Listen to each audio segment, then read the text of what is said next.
লন্ডনে যেমন অনেক বাংলাদেশির বসবাস, লন্ডনের হোয়াইট চ্যাপেলে গেলে যেমন মনে হয় যে বাংলাদেশেই এসেছি, লন্ডনের বাইরেও কিন্তু বাংলাদেশিদের কম বসবাস নয়।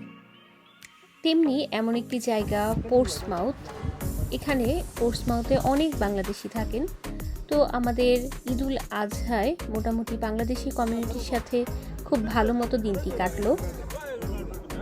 এখানে সাউথ সিতে আছে রোজ গার্ডেন, ক্যানোয়ে লেক। তো বাংলাদেশি কমিউনিটি ছাড়াও পাকিস্তানি, ইন্ডিয়ান, আফ্রিকান বিভিন্ন দেশের মানুষজন ঈদুল আজহার উৎসবে মেতে ওঠেন। তো আমরা এসেছিলাম সাউথ সির, ক্যানোয়ে লেক, রোজ গার্ডেন এবং বিচের আশপাশে বেড়াতে। তো রোজ গার্ডেনের ছবি আমরা দেখাচ্ছি। এত সুন্দর গোলাপ এখানে, কি রং নেই। মানে আমাদের দেশে গোলাপ সুন্দর হয় দেখা মিলে, কিন্তু রোজ গার্ডেনে আসার পরে এত ভ্যারাইটির ফুল, এত রং, মানে দেখেই সবার কি বলবো, মন প্রফুল্ল হয়ে উঠবে। তো এখানে শুধু আমরা বাংলাদেশিরাই নয়, অন্য টার্কিশ দম্পতিদেরও আমরা দেখেছিলাম। তো চারদিকে ঘুরে মানে ঈদের আনন্দ অনেক ভালো লেগেছিল। তো এরপরে ছিল ক্যানোয়ে লেকে উৎসব, ঈদুল আজহার ঈদ আনন্দ মেলা।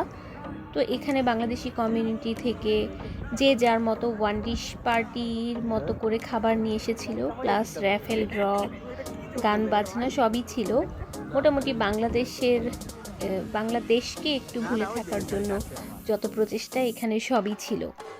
পাশাপাশি বাংলাদেশের পাশেই ছিল পাকিস্তানিদের মেলার আয়োজন, এর পাশে ছিল ইন্ডিয়ান, একটু দূরে ছিল আফ্রিকানদের মেলা। আফ্রিকানদের অবশ্য একটু ভিন্ন ধর্মী। তো ক্যানোয়ে লেকে ঘোরাঘুরি শেষে আমরা সাউথ সি বিচে,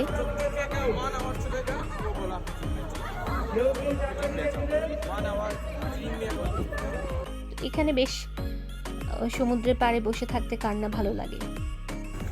চারিদিকে তাকালে, একদম বিশাল সমুদ্রের দিকে তাকালে মনই বড় হয়ে যায়।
এই ছিল আমাদের ঈদুল আজহার দিনটি উদযাপন।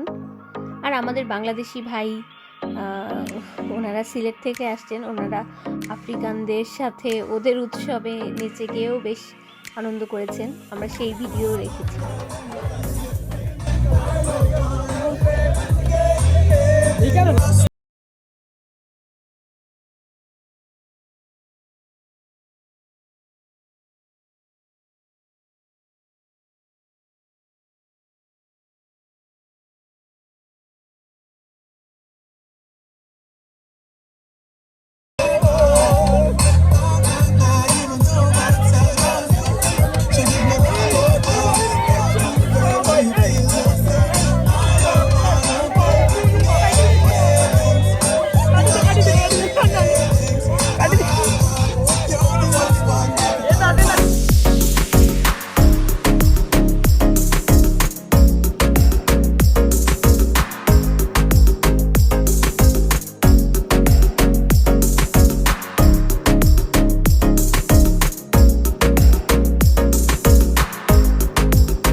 আজকের মতো এখানেই শেষ।